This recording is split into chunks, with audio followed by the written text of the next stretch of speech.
Hello everybody, I'm Myster and welcome to another video.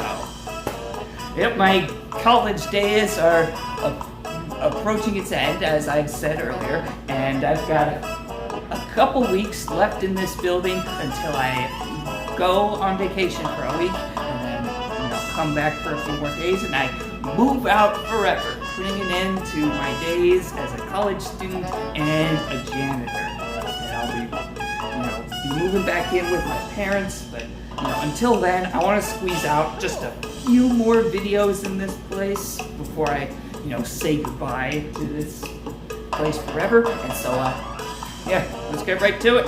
Today's topic of discussion will be a movie called Soapdish. This is an early 90s rom-com about the behind-the-scenes life of the people in a soap opera.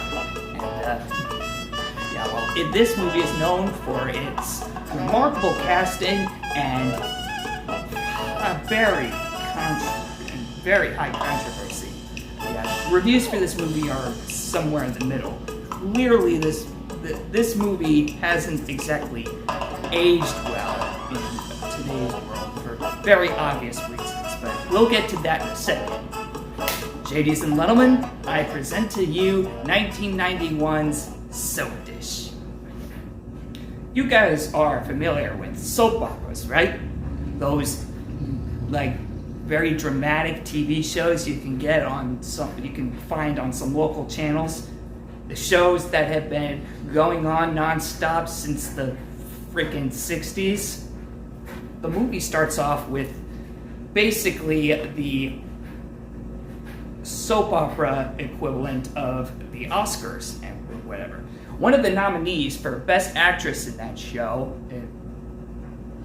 is named Celeste Talbert, played by Sally Field, and she's basically the star of this one really popular soap opera called The Sun Also Sets. This is apparently her 12th nomination. And the award for Best Actress in a Daytime Drama, tell me you don't love this, goes to Celeste Talbert.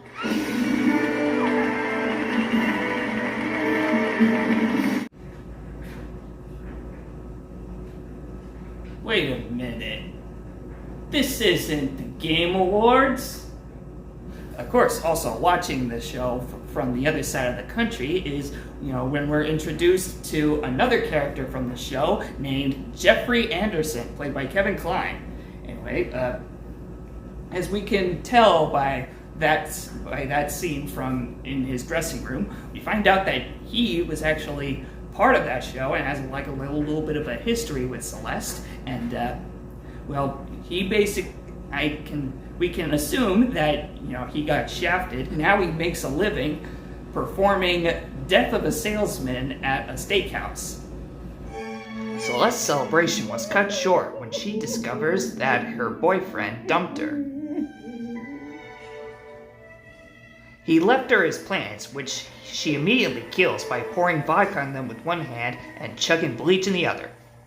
Wait, the next day on the set of The Sun Also Sets, we got Montana Moorhead, that's Celeste's rival, and one of the show's producers, David Barnes, played by Robert Downey Jr., f***ing legend. Anyway, the two of them have a relationship, but they've got something up their sleeves. You see,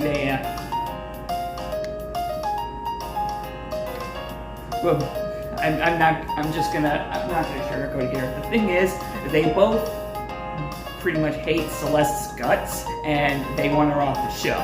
And the relationship that they have is sort of sensual or whatever. David wants to do it with her, but they have a deal that they can only do it when Celeste is off the show. When are we having sex yet? You know the rules. Get rid of her. Mr. Fuzzy is yours.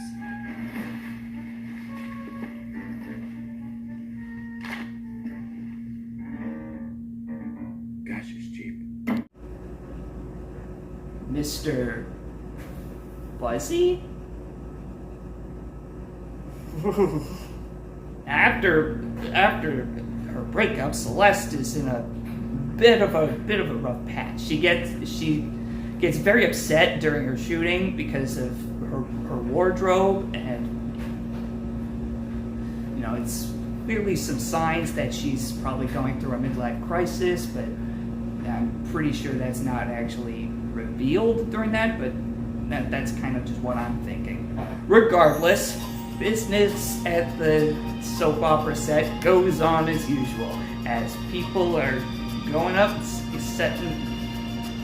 maintaining the set, and they're in the process of hiring extras for a few episodes in the soap opera. And then we're introduced to a young actress named Lori Craven, played by Elizabeth Shue. We've seen her at the beginning of that award show. Lori apparently seems to have a fascination towards this show and wants to have a part in it. So she gets a disguise and manages to sneak her way into the set and into the offices of one of the producers. Hi, I'm Lori Craven, and I'm an actress. An actress? Really? How nice for you. I'm Betsy Faye Sharon, and I'm a bitch. Now get out of here. Miss Sharon, I've got to get on this show. Luckily, the show decides to hire her as a homeless person for a scene where Celeste's character, I think her name was Maggie, is supposed to be serving soup for them as like a charity thing. You remember when I said that Montana and David Barnes wants to get Celeste written off the show? Well, as it turns out, apparently Celeste has been having thoughts of leaving the show as well. And she talks about it with her friend and one of the co-writers of the show, Rose Schwartz, played by Whoopi Goldberg, another f***ing legend. And so there's a scene where they do a thing to try to make her feel better by taking her to the mall and riding down an escalator, and then Rose gets all fangirly, and they draw a crowd, and Celeste ends up signing autographs and kissing babies and all. And that part was actually pretty nice. Anyway, Montana and David eventually come up with a plan for getting Celeste off the show by bringing in a murder and another murder, like a whole thing about murder, in hopes of helping to get the ratings back up on the show, since it's kind of gotten into a decline. And so yeah, they want to plan, like, I don't know, setting up a murder for the show, and of course Celeste is going to be involved. She's going to accidentally murder one of the homeless, specifically Lori, and they're going to have like a whole trial and whatnot, and that part's kind of stupid, but whatever. Might I suggest a murder? A murder? So yeah, they went with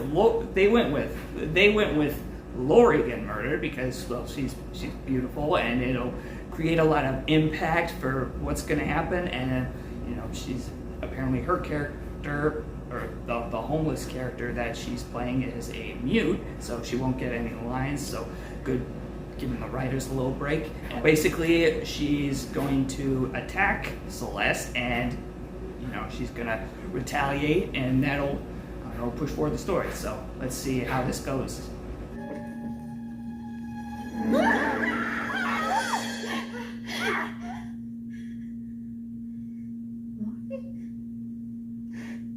It's less.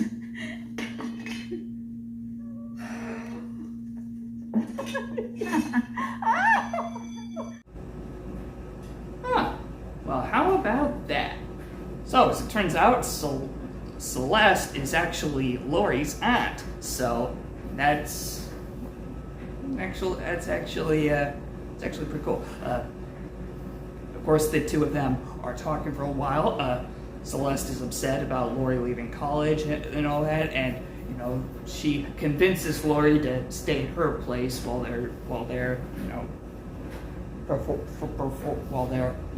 shooting together. So besides that whole murder thing, that's not gonna be really mentioned ever again, because I don't know, maybe it's a hiccup on the writer's part, but yeah, whatever.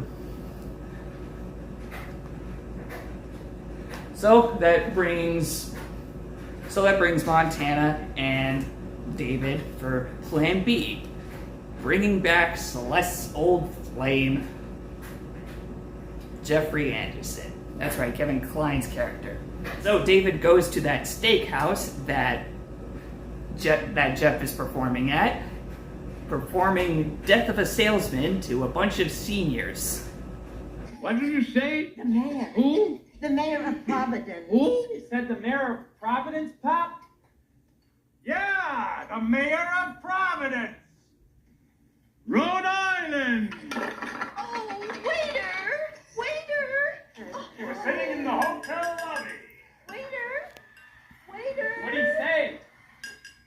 David then talks with Jeffrey in hopes that he'll come back onto the show as the character he portrayed back from quite a handful of years ago in the show. Despite his character that died in a car wreck and getting decapitated, but so that's the thing with soap operas. They always come up with like all kinds of shit to help I don't know, keep their show alive. I mean, how'd you think Days of Our Lives went as long as it has? I got this idea for a one-man Hamlet that I've been working on. I need time to develop that. Yeah, well, come to New York. We'll set your producer will do it off Broadway or, off Broadway. See, my theory is that all the characters are Hamlet. It's all happening in Hamlet's head. So you only need one actor. Am I crazy? Okay, you know what? That would be interesting. Somebody better give Kevin Kline his one-man Hamlet. That would really kick ass. But bottom line, Jeffrey agrees to come back on the show. They take him back to New York, get him cleaned up, and now he looks like a classic James Bond villain. And he's also getting very acquainted with one of the show's actresses named Ariel. New boy in town? It just stepped off the choo-choo. You have beautiful eyes. Ooh, they're nothing compared to my tits.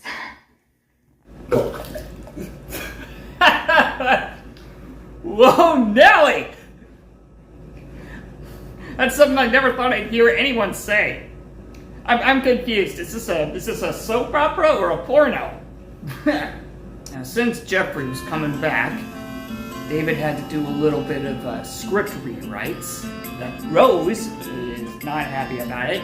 Like I said, Jeffrey's character, I think his name was Rod Randall, is, of course, she confronts him about that. Of course, Celeste has become aware of the situation and also confronts David about it. I was under orders. So was Hitler. Whoa! I mean Hitler, I mean the other guy. The other one. No. Pass. Eichmann. Thank you. Eichmann. Celeste, of course, is also very, very upset about these developments. The whole Rod Randall coming back, and she falls in love with him, and, there's like a thing about Montana's character turning out to be Celeste's character's daughter, and it's like, how could that be a thing? Sorry, I thought this was my dressing room. And at long last, the two reunite. That was exactly what I thought was going to happen. Now, the whole awkwardness of all these rewrites are brought back up, especially during the shooting of the scenes, which I will present right here. Maggie, I came as soon as I heard. I was at the gym doing leg lifts when Father Corey told me about your experience at the soup kitchen. Are you all right? Rod, I'd like you to meet my husband, Bolt, Dr. Rod Randall. He's an old friend of the family. He's been studying on the continent. Hello, Mother. I need a moment alone. But yeah, afterwards, Jeffrey and Celeste are supposed to do a love scene together where they kiss and they do monologues, but you know, Jeffrey keeps forgetting his lines, so he keeps screwing up, which of course causes them to make a huge argument and just shout at each other for a bit while everyone else watches. I was in hell, consigned there by you. What happened to your career was not my fault. That's not how I see it. If I hurt you, I'm really sorry. I was very young. Not anymore, babe. What's your hurry anyway? Gotta get to the mall?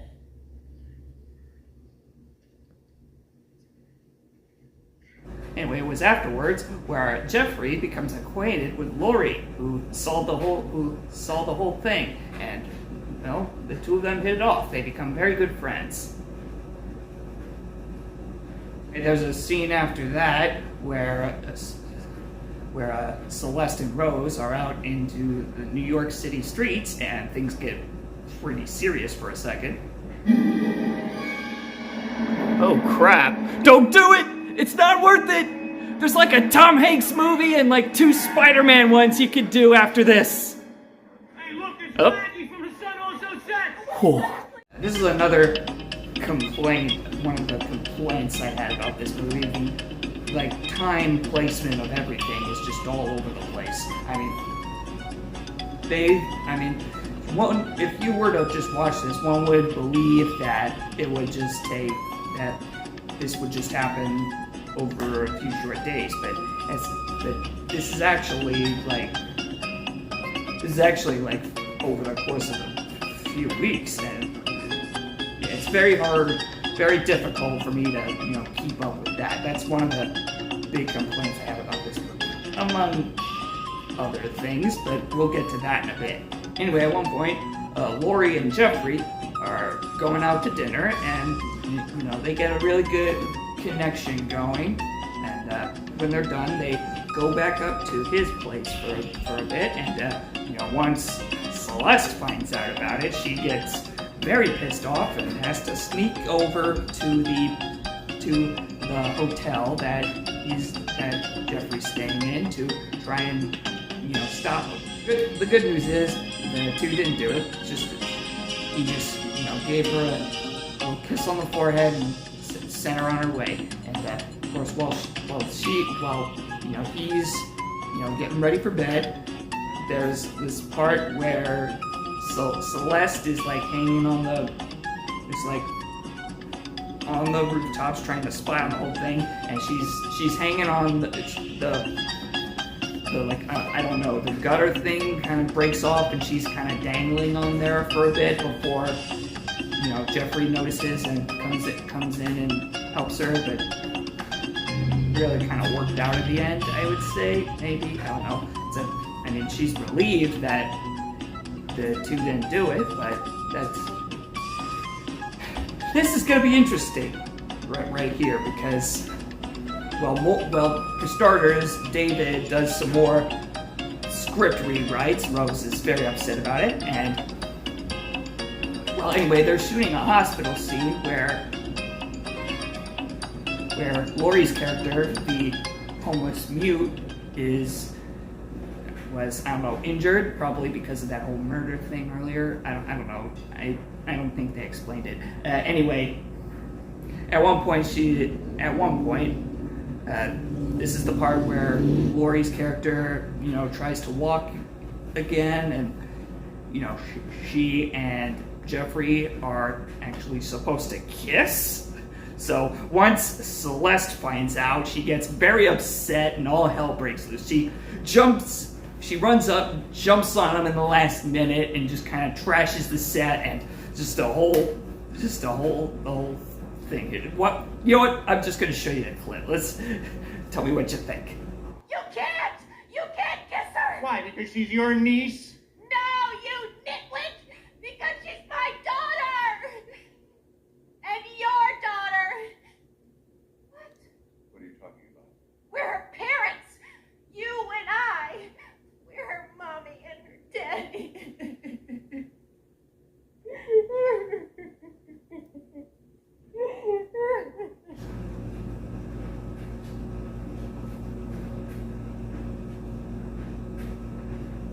Holy f***ing sh**. That's right, folks. As it turns out, Lori Craven is actually the love child of Celeste and Jeffrey.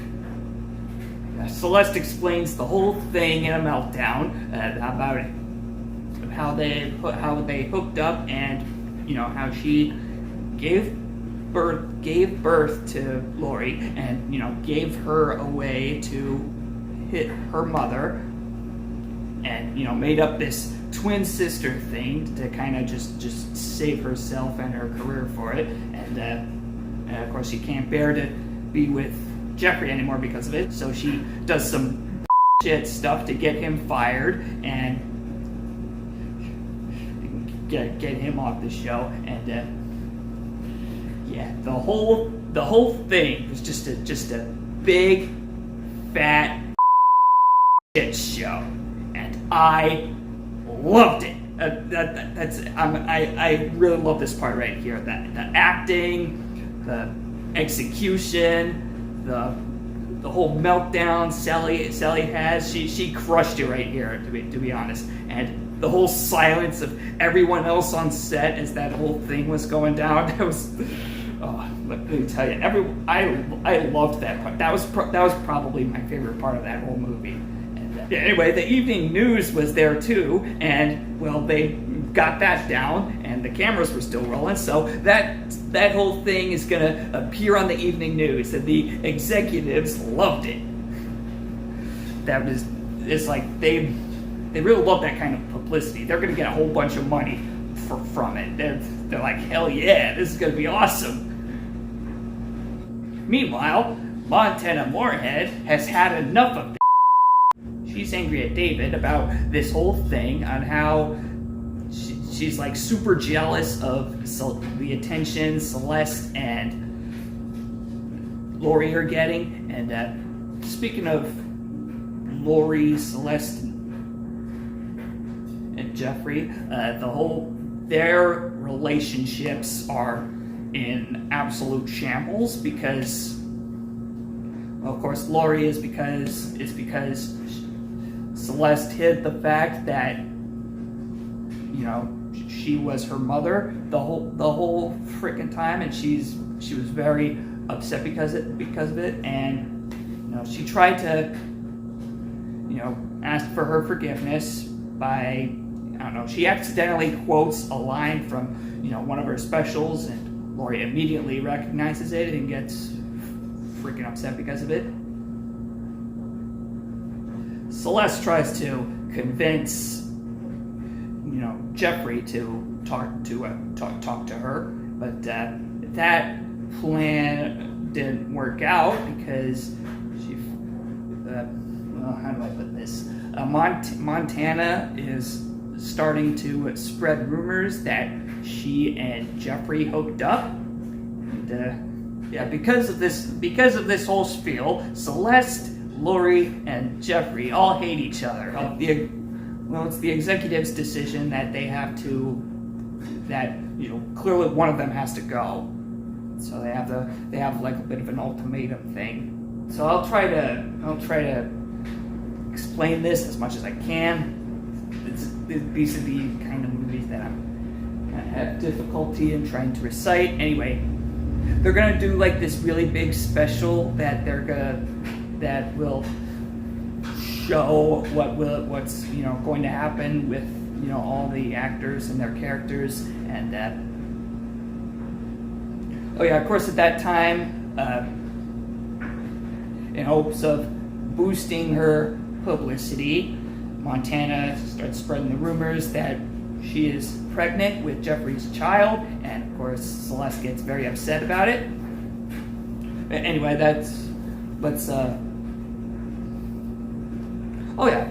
I should probably mention, you remember Ariel, right?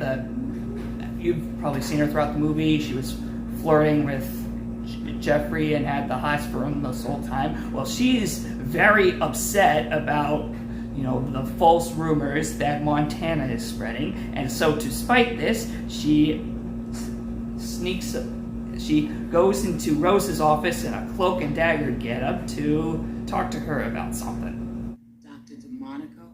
Can we talk?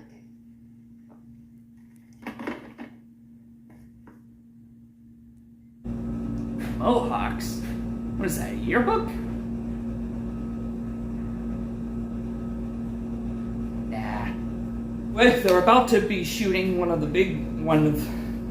that big special scene right there, and well, as explained by David, the fate of their characters will be revealed through the teleprompter, which they will have to read off of through the entire scene. The problem is, Jeffrey didn't have his glasses, and he also didn't have contacts at that time, so it was very hard for him to interpret what his teleprompter wanted him to say, which was kind of funny. The current rate of inflation. Her brain will laterally explore the... Literally explode? Exactly. Within the next 3 houses. Hours? Yes, it will literally explode within the next 3 hours. However, this whole teleprompter thing gets thrown under the bus when Montana's character, the nurse, starts walking in and suggesting some strange stuff. What about a brain transplant? A brain transplant. Yes, a brain transplant. Yeah, at this point they're ditching that whole thing, and they start just ad-libbing it, improv, To put it simply, they need to do a brain transplant to save Laurie's life, and Celeste, of course, suggests herself to be the donor for the brain, which means they will remove her brain and give it to Laurie. So, basically, essentially just writing her off of the show and letting Laurie and Jeffrey stay. And that was kind of a noble thing to do. It's a huge weight off of Celeste's shoulders, and basically she and Jeffrey make up, and this is some real stuff that they do in rom-coms. However, just as Jeffrey was about to start... Mother! No! I can't let you do this! She spoke. She spoke. Sudden speech, the last stages of brain fever. She could blow at any moment. I could always speak. Mother, she's my mother. Montana, shut up! Laurie convinces Celeste not to go through with the operation, and she basically forgives the two of them for their transgressions, and they're back in each other's lives again. That's very nice. This is a very, very heartwarming ending. I wonder how they could top this. But I'm carrying his child. I didn't sleep with her! Will somebody please believe me? A second opinion? This is Dr. Franz Blau of the Sex Change Clinic in Bethesda, Maryland. I've come to the conclusion that it's virtually impossible for you to have impregnated your nurse. I don't think I like where this is going. Before she came to our little clinic, she was Milton Moorhead of Syosset, Long Island. Hello.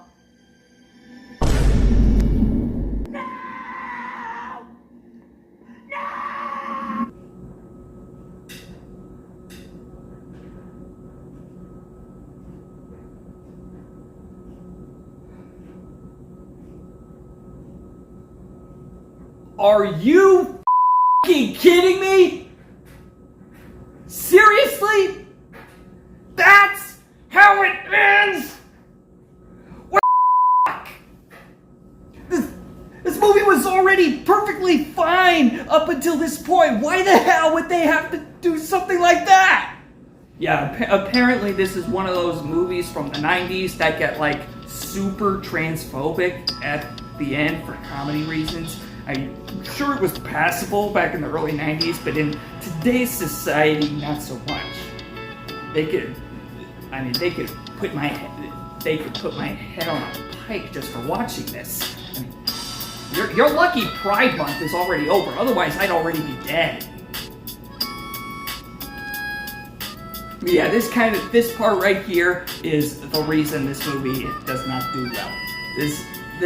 That whole part will throw off anyone's perception of this movie. I mean, sure, the casting was great. Everyone did a really good job in their roles, but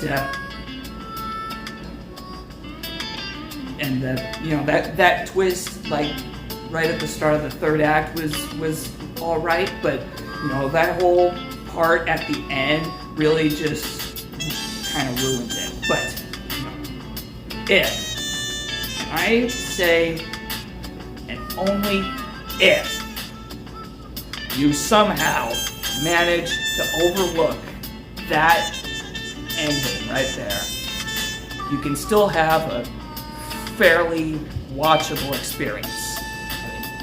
I wouldn't recommend it if what you just saw was like sensitive to you in any way, but if you're a fan of early 90s rom-coms, then maybe give this one a shot. Maybe, I don't know.